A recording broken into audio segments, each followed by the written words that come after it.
So you may be wondering, why does my Jeep turn off when I hit the brake or when I roll down the windows? Why would either one of those make my Jeep turn off or at least stall while I'm doing that? Well, I got a simple answer for you, and I got another video that will kind of tie it all together. But simply put, this, maybe even these, and your brakes, and the thing that sends fuel to the engine all are grounded in one spot right in here on the inside. I got another video right here. I'll show you what I did to fix it. But these two grounding spots right behind the four-wheel drive badge there on the inside above the gas fill area, they ground the fuel pump, windows, locks, everything in the lift gate that all comes in through the boot right there.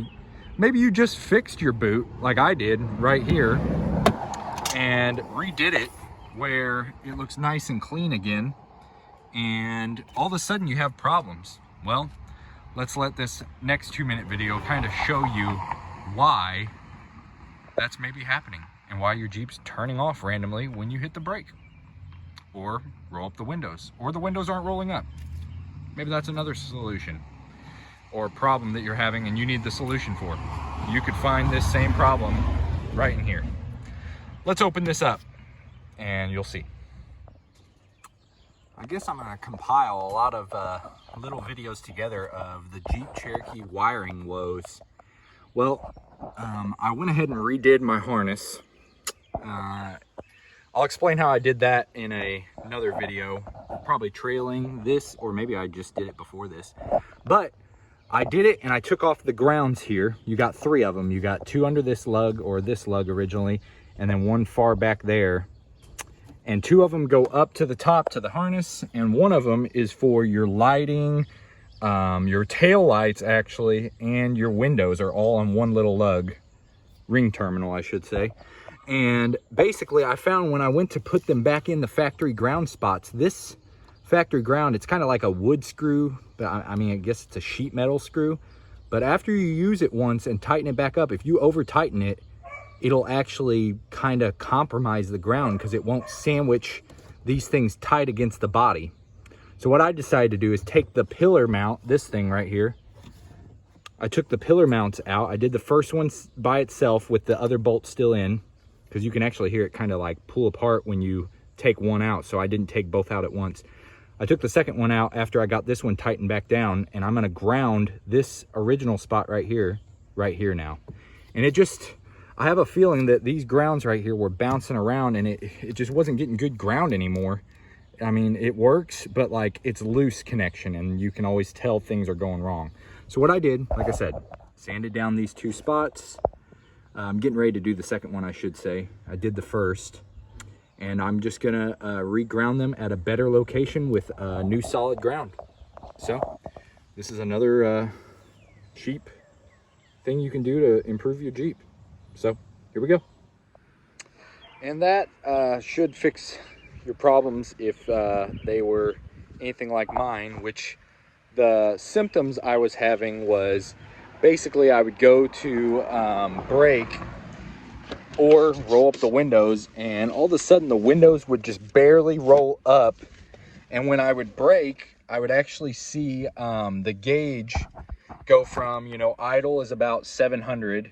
It would start creeping down to like 500, and it would fluctuate. And then all of a sudden, if you just were still holding down the brakes and stuff, it would just keep nosediving, and eventually it would just turn off. And I was just like, this is weird. And then I would notice that the lights up here would actually be dimming out, like as if the battery was losing voltage and going down. And one time I did see like the voltage actually like drop.